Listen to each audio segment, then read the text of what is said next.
We've just been joined by Ravi Shankar Prasad. We'll just ask him a few questions and then get back to this because I think it's a very important existential question for the Congress. Once again, many congratulations, and we can have a big smile for that. Thank you, Mr. Dor. Thank you. Absolutely amazing performance. We have just done a short analysis before you came to show that the BJP has in fact performed better in Uttar Pradesh than they did in 2014. You improved, if you club the Congress and SP seats votes together, you've got more seats now than you would have got in 2014. That's a huge achievement. But with all this success, how is the BJP going to change? Well, first of all, let me tell you that this success has come even after 2.5 years of the Prime Minister of Shri Narendra Modi. That is no mean achievement. You are also an eminent cephalogist, Mr. Roy, and you know that there is an element after half term, the whole mood of the country changes. On the contrary, there is a greater affirmation in the leadership and performance. Now, how we are going to change? I am not able to understand this question. But I just overheard your lament about Congress party. You will continue with that.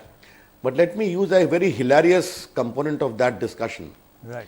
In the campaign, Dr. Roy, I had gone to Gorakhpur. Yes. I was addressing the press. Yes. And the press people asked me a question that one great Congress leader, quote unquote, eminent lawyer had come to Gorakhpur and had described all the ministers of Narendra Modi government as Angutha Chhap. I was stunned. I said, sorry, I don't think he would have talked. They said he did talk like that. Then I said, if that is the arrogance, they have got Congress party to 44, and if they are determined to make it 24, I have no problem. Let them speak all the little more. Dr. Roy, Congress party has won just 7 seats in Uttar Pradesh. Yes.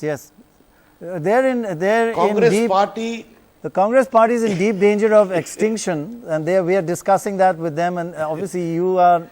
and yet claiming they have a divine right to rule India. We should That's stick, the problem. For the moment, since your BJP will stick to the BJP, what I meant was, how are you going to change in the sense that there are elements in your party that have divisive tendencies. Divisive in the sense of religious divides, the whole thing, the riots that are instigated, the statements that are made, if you don't go back to Pakistan. Is all that going, you don't need that anymore. You've won. You're on top. Are you going to change that? Are you going to punish and expel people who say outrageous statements that divide this country? Outrageous comments have already been condemned by the leadership, and they have Not been always, put in place. But okay. But yes, no, just a minute, Dr. Roy. But let me tell you, Dr. Roy, the other side of it.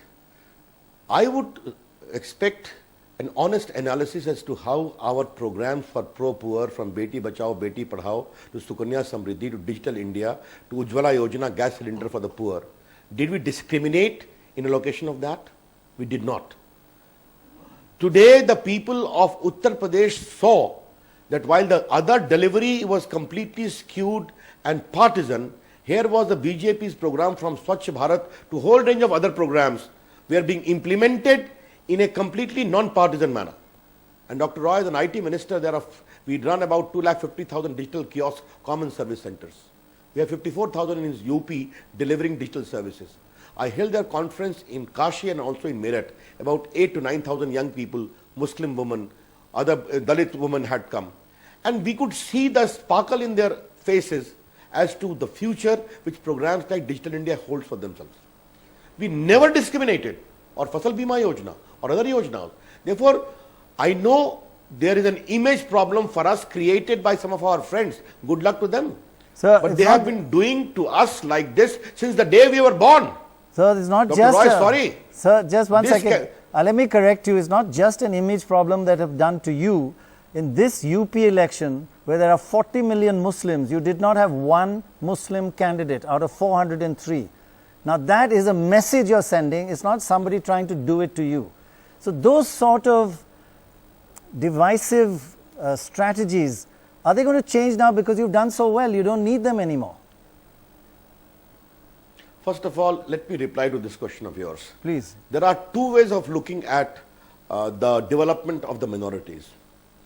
Either you do for tokenism, आपने कितना ticket दिया, Mayawati tom-tomming that I have given 100.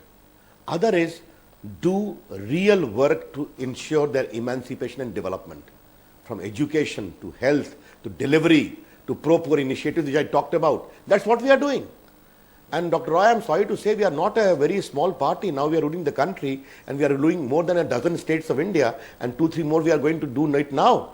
Therefore, the benchmark of our performance of non-discrimination in governance ought to be seen. But it's not a signal, it's not a signal, sir. Yes. You're a politician, you're an astute politician, you've been for many years. To give 0 candidates is not a signal. I think that is difficult to believe. And I agree with the rest of what you said. I agree with the rest of what you said. That you have to deliver just a minute, Doctor. Fairly. Yeah, go ahead. Dr. Roy, we have been delivering without discrimination. That's fine. That's fine. Do. Right. As far as ticket part is concerned, surely it depends upon a variety of factors. I acknowledge Muslims have been giving less vote to us. But in this elections, I think a lot of young people have given. A lot of victimized women Muslim community on the triple talaq had a very soft corner for us for the stand we have taken. And they kept quiet on this issue. I think this is all a churning process. But since you asked specifically about giving ticket today, because you asked me thrice, don't forget we met a Muslim as the President of India, Dr. APJ Kalam, during our government. Therefore, there are both plus side and minus side. But your larger point is well taken. When we talk of Sabka Saath Sabka Vikas, we should be seen to be concerned about the development of all, which we are doing our best to do. Yes, the people have trusted that. That's very good to hear. Ravi Shankar ji, Srinivasan here, congratulations to you. Many congratulations. Many congratulations. Thank you, thank you. I just wanted to ask you that, not just now speaking as a BJP politician, but as someone who's a Democrat, you've fought in the emergency. Does it sometimes concern you that there is the absence of a vibrant opposition in India today? What have we done to face this? We have not made any contribution, by the way. Okay, be very clear about it. I'm not saying it's your fault. This almost. I'm just asking whether it's something that concerns I would say. It just concerns him. It's the best thing he's ever happened to him. No. What I'm telling you, Dr. Roy and Srinivas, is that we like Congress Party and National Party to be there.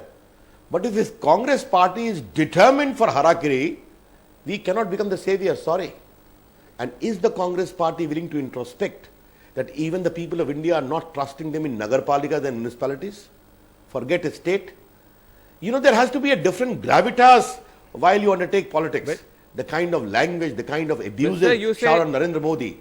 I don't want to replicate that. You say Congress Mukt Bharat though. You want a Congress Mukt Bharat.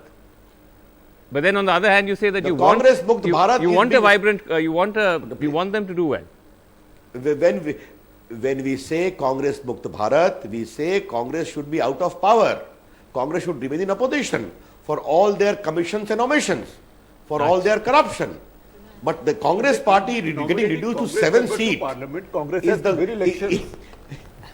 No, of course. I'm not asking him to do that. I'm just saying, is he concerned at the absence of a vibrant Aarti has a question opposition? for you. Ravi Shankar Prasad, heartiest congratulations to you and your party. Thank you, my good friend Aarti. How are you? I'm very well, and I'm sure you're rejoicing today. I wanted to ask you, you've been a product of student politics, you've been, an ABVP member. Recently, in the last couple of years, we've seen a lot of disturbances on university campuses. And the ABVP has been at the center of all these disturbances.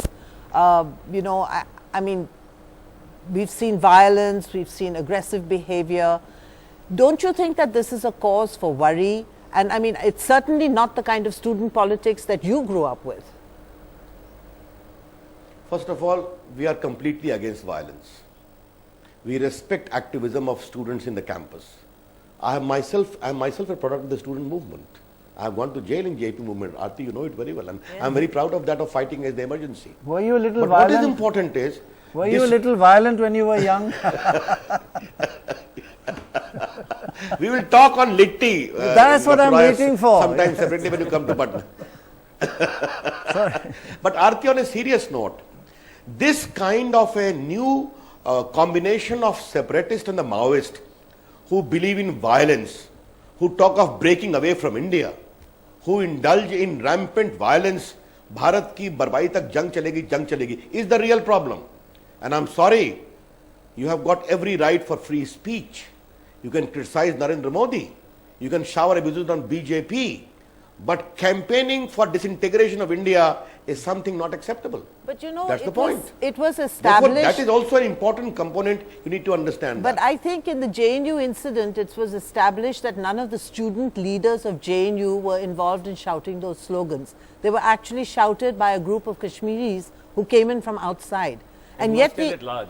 Sorry? And no one knows, and no one knows who they are, absolutely. Has And identified yet the attack was on student leaders. They were charged with sedition, they were thrown into jail. We saw a lot of upheaval. Free speech, we completely support free speech, but some of the activists who went to even the Delhi University, their public slogans are in public domain, Aarti. Okay? We'll discuss it over a cup of coffee. We haven't had for a long time.